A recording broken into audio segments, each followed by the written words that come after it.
despite it really upsetting a lot of hardcore VR players, I think Valve have absolutely nailed it with the Steam frame.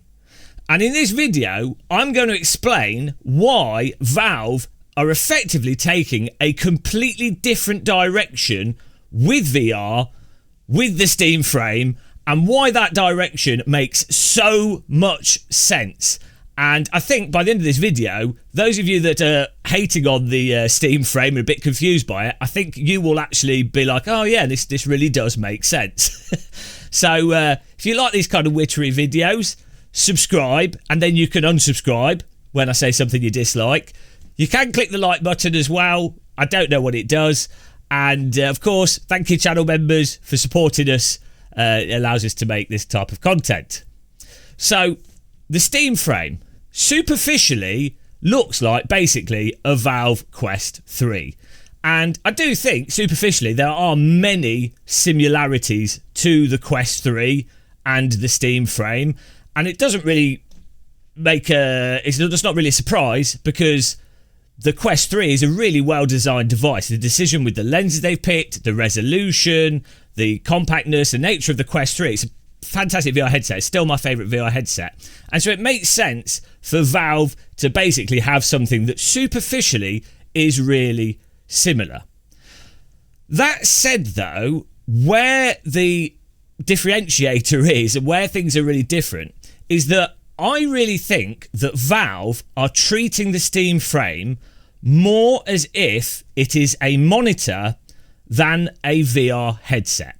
Now, it is a three-dimensional monitor and it's a virtual reality monitor, and you can play VR games with it, but think of it more like how you think of a monitor. You don't get super duper excited, well some people do, but generally you don't get super duper excited going, oh, I've got a new gaming monitor, whoa, it's a window into a virtual world, ooh, you know, you might be like, oh, it's got a higher frame rate, it's got nice OLED or something, might have some nice features, might be bigger, smaller, whatever, but generally speaking, most people, normal people, most people think of a monitor as a screen that you plug into a computer and it allows you to do computery things with it.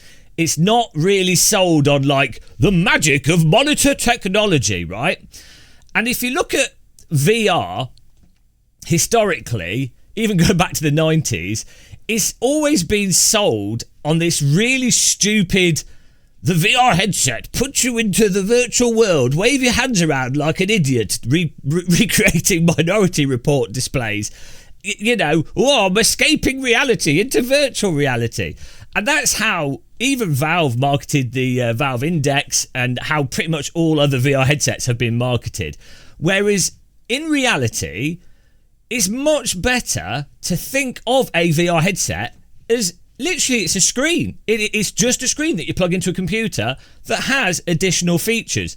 And then VR controllers are just controllers, right? They happen to be hand tracked and it's amazing. Don't get me wrong. VR, immersion, presence, but I bloody love it. It's absolutely amazing, and it's an amazing experience, and it is different from just looking at a 2D screen. Don't get me wrong, but effectively, from a utilitarian perspective, I do think it just makes more sense to think of a VR headset as a type of monitor, right? And I think that's what's going on with the Steam frame, is that Valve are treating it like a monitor. You plug your dongle into your PC, you've got a headset, you can use it as a monitor. I mean, obviously you play your VR games straight to your headset, it's a 3D thing, you can do your room scale, you can play games on it standalone like a Quest 3 and everything, but they're not hyping the sort of magical, mystical 90s presentation of the excitement of VR. What they are hyping is, it's a good device and it'll let you play VR games, and it'll let you do it comfortably, and it'll let you do it without too much fuss, hassle, So put away all your like preconceived annoying VR stuff. It's just a screen, plug it in, and it works. Their marketing is really conveying that as well. It's just another device. It's a device like this, like the new Steam controller. It's a device like the new Steam machine, the Gabe Cube. It's a device. Great. it looks nice. We could get a little bit excited about them. But those devices are all basically there as tools to allow you to then access the software. Unsurprisingly, that is where Valve make their money, from the software and you accessing the Steam store. But the point is, the hardware, it should be nice. You can be excited about it, but it's not the be-all and end-all.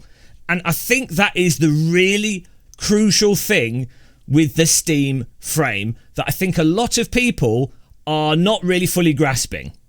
And in order for something to just be a device that lets you do stuff like the Skoda Citigo of VR headsets, this is where the hard part happens. This is where the complexity is.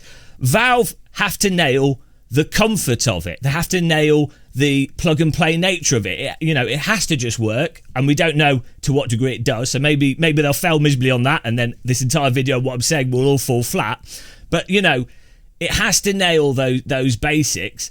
But if you look at the spec of the Steam frame, it does, as I say, it does build on like stuff that's been developed by Meta with the Quest 3 or the concepts. Many things are similar because they're actually just Meta have done very good research that's going to apply to everything, right? But they've clearly made very good decisions based off allowing for them to get a product to market that's probably going to be, they've said it's going to be cheaper than the Valve Index, so sub $1,000 and maybe even cheaper than that. But then everything is compromised on the absolute balance of maximizing what is actually relevant in terms of the basic functionality of a tool that allows you to then access games.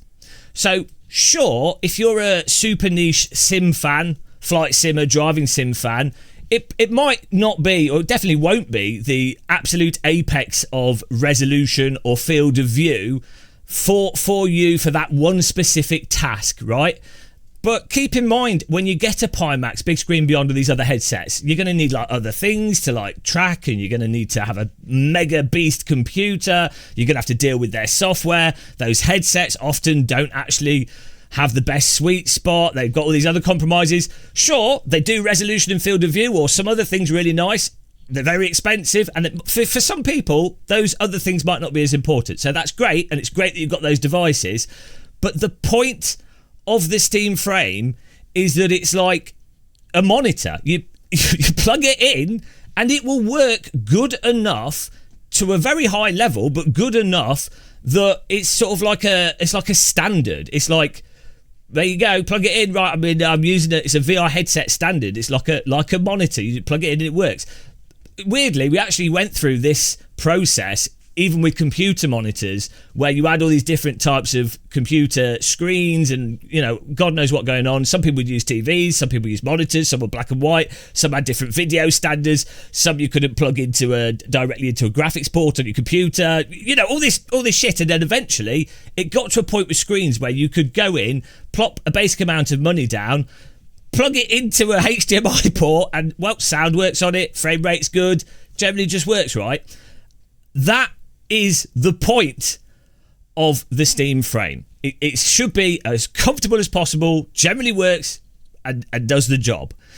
And if it can do that at a good price, I think this is absolutely huge for VR. And the really huge thing as well is, as I say, the Quest 3 is my current top VR headset. I've used a lot of VR headsets over the years, from super duper business headsets to God knows what. And ultimately, the Quest 3 is the one that I always came back to because it basically just worked the best on average. Whatever I threw at it, on average, it generally worked better, especially with virtual desktop. But having a Valve equivalent of that, that's maybe a little bit more expensive, but lighter, probably better quality, not tied into Meta's weird cultural stuff that they do in terms of how that, you being sold as a product and all this other stuff that goes on with Meta products. It's just really confusing, and all their weird decisions that they do as a company that then change every year.